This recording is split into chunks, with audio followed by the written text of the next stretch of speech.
So, as Saul said, I've been writing about technology for about 26 years, most of that time at the Wall Street Journal. Then I went off to my own, started a company with a wonderful business partner and friend. We sold that company. I went to another startup, terrific company called Vox Media, based in Washington, D.C., and I retired on July 3rd. And I tried to convince Saul to let me come up here and act like an expert on retirement, but he pointed out that 2 months doesn't really let you qualify for that. So instead, he said, could you give us kind of an overview of where we've come from in personal technology and where we are now and where we're heading in 15 minutes, 13 minutes and 47 seconds. And I said yes. And it's actually a good exercise because I'm writing a book that is kind of about that right now. This year may mean a lot of things to everybody here. It's the first year of the political apocalypse. It's the year of the solar eclipse, terrible natural disasters, a number of things may strike you. But what you may not be aware of is that this year is exactly the 40th anniversary of the personal technology revolution, the personal computing revolution, the digital revolution, basically.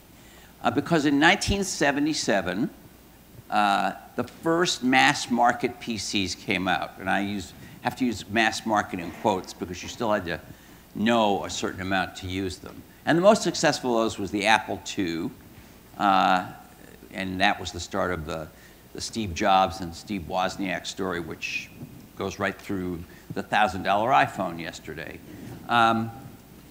But I want you to think about the idea that a revolution, and that's not a hype word, it really is an absolute upending of everything, has happened in such a short time, in 40 years. That's less, that makes the entire thing from computers to digital photography, digital music, the World Wide Web, the smartphone, the tablet, artificial intelligence, voice-controlled artificial intelligence like the Echo and Siri and the Google Home device, augmented reality, which Apple demonstrated a bunch of yesterday.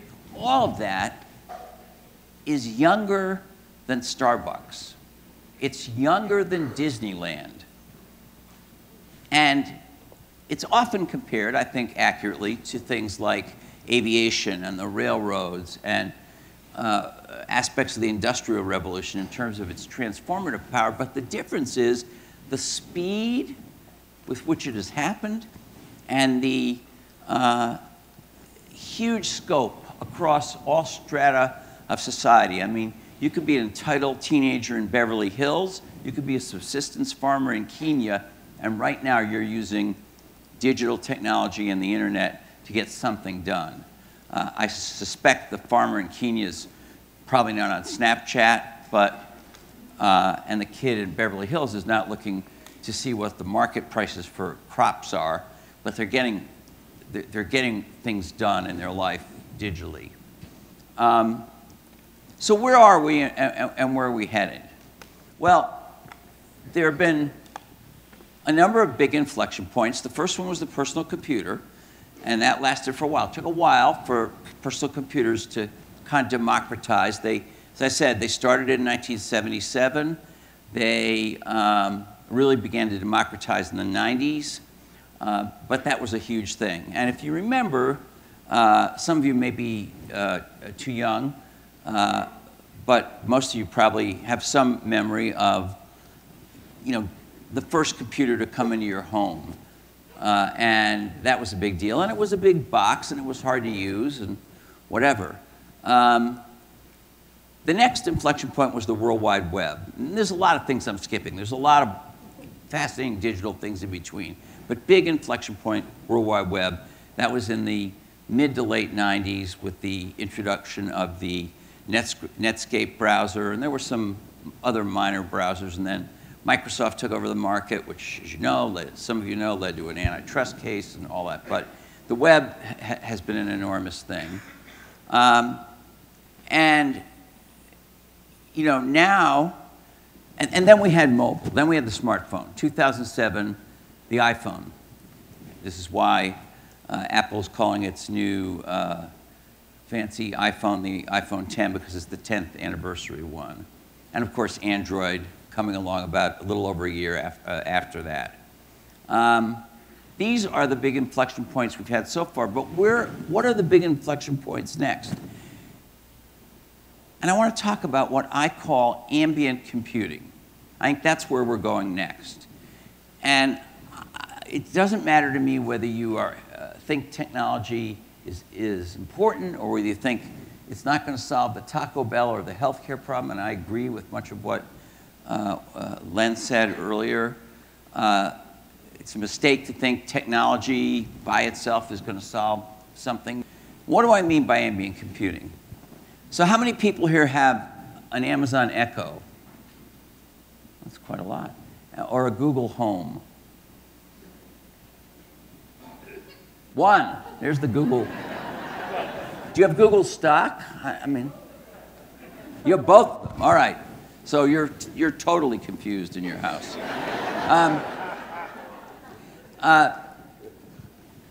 This is the very crudest beginning implementation of what I think of as ambient computing, because you can talk to those devices from a distance and you can get some useful information or even actions back. If you have smart lighting in your house or smart door lock, it can unlock the door, it can turn on or off the lights, it can tell you, and then it can give you a lot of information. It can give you news updates, it can tell you the weather, it can set a timer, whatever. It's very crude, but the cool thing about it is it's kind of ambient in the sense that you don't have to be right in front of the device manipulating it with a mouse or your fingers or anything. You just can use your voice. But it's not the computer on the Starship Enterprise. For those who don't know, I'll tell you that the computer on the Starship Enterprise, through all the various versions of Star Trek, was able to actually have a conversation with you. And it was actually, you could speak to it from anywhere on the ship. You could ask it anything, anything. If you don't know an engineer or know a developer, please believe me that these people, no matter how young they are, have this idea in the backs of their heads. And there are thousands of people working on this right now at all the big tech companies and at small companies whose names we don't even know yet. Ambient computing will mean that this theater, this grand old theater, could one day have computers on this carpet I'm standing on, in the ceiling, in the seats. You will have computers, that is, processors and sensors and connections to the cloud in your clothing. It will know when a certain percentage of the seats are filled and when they're not. That may help get people in from an intermission. In a home, it may know whether to raise or lower the temperature based on how many people are in a room. You're going to be able to just talk to the walls, talk to the table. You're laughing, but I'm telling you, these guys in Silicon Valley, this is what they're working on. And there will be no computer in sight. I mean, if I look out over the audience, I see a bunch of computers. It looks a little like an Apple store, actually. And I don't know if it'll totally replace those laptops, but the point is, you're going to be able to do a lot by just being in a space that has intelligence, that has connectivity, that benefits from machine learning. Now, obviously, a couple of things are apparent. Number one, we're a long way from that. I asked Jeff Bezos, whose company made the Amazon Echo, about this about a year and a half ago on stage, and he said, I said, are we in the first inning of this game? And he said, no, we're at the first batter in the first inning of the game. So it's about a 10-year process that these guys are going through, these companies are going through. So the first thing is, we're just at the beginning. Second thing is, we have no idea how to deal with the privacy and security issues that this is going to raise. I mean, the Equifax thing was horrible, but there have already been massive intrusions on Internet of Things in people's homes. Every day there's an attack on some system somewhere. And the companies, even when there isn't a hacker attack, the companies like Facebook and Google are happily scooping up your private information to use for their own business model without you having explicitly said it's okay in every variation and instance. If the very room you walk into at work or at home or at the doctor's office or at this theater is a computer and is ambient, if your clothing is intelligent and is going to do some possibly positive things for you, like help you be a better patient, we have to stop in the United States dancing around these privacy and security issues. We are the only developed country in the world that has no national privacy and security laws to protect consumers.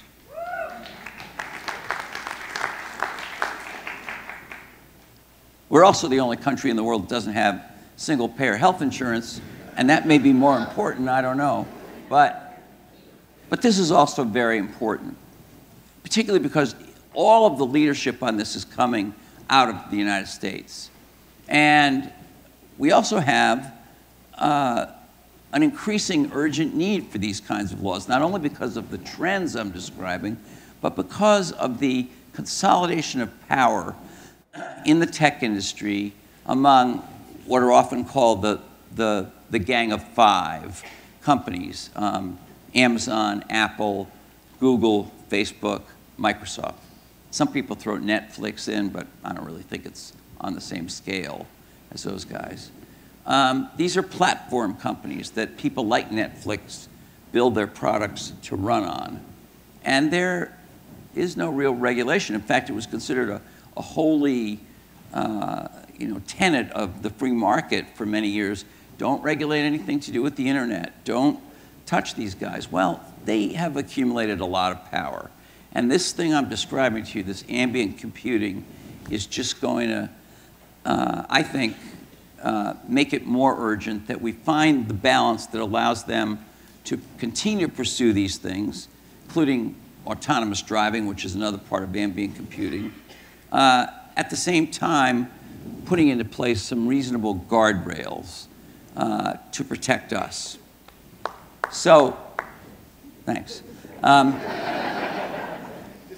Add that to the list of things you're going to call your congressman about. But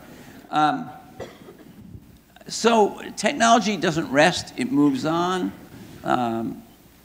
and it's moving to the point where it'll be everywhere, it'll be everything. This is not a science fiction thing, it's absolutely happening. There are timetables for this, and I don't know, it may even make Biff quite different in 10 years. We'll see what Saul wants to do with it. Thank you.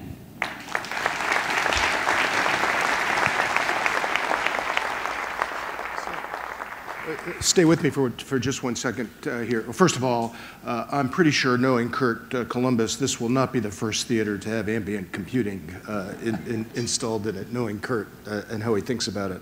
But I do agree with you, that's the trend. Let me just, while you're still here, let's talk for just a minute about the retirement thing.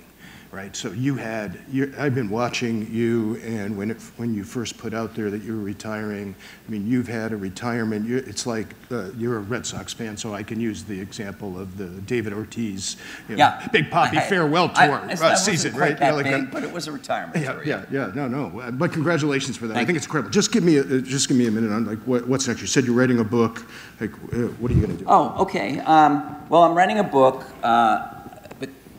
Writing a book about some of the things I just said and some things I didn't say that really talks about who I met and what I saw at the digital revolution, because I was lucky enough to be in a very influential position. I didn't invent anything. I'm not responsible for any of it, but influential in the sense that I got to meet these people and talk to them. I think you mentioned that before.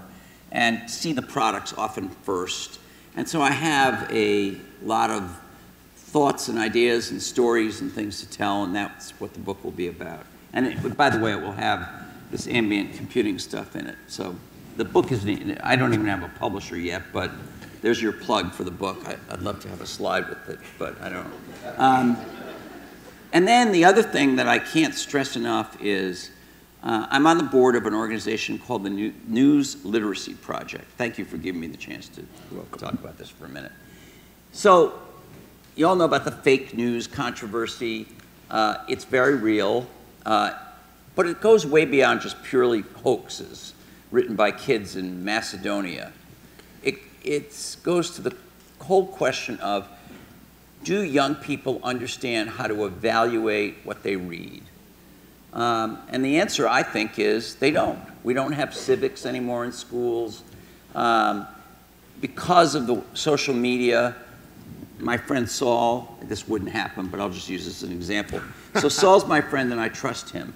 If he shares an article with me, the article is, maybe it's not totally bogus, but it's completely slanted or not properly sourced or whatever, particularly if it's something he and I agree on, I may take it and reshare it, and you know the way this works. We at the News Literacy Project have an online curriculum that's being used across the country in classrooms to teach high school seniors who are going to be voters like in a year, how to evaluate what they read. It's nonpartisan, and it goes beyond fake news. So I'm devoting a lot of my time to that. Thank you. And I know we're going to stay connected. We always value your opinions. Thank you. Thank you, Walt.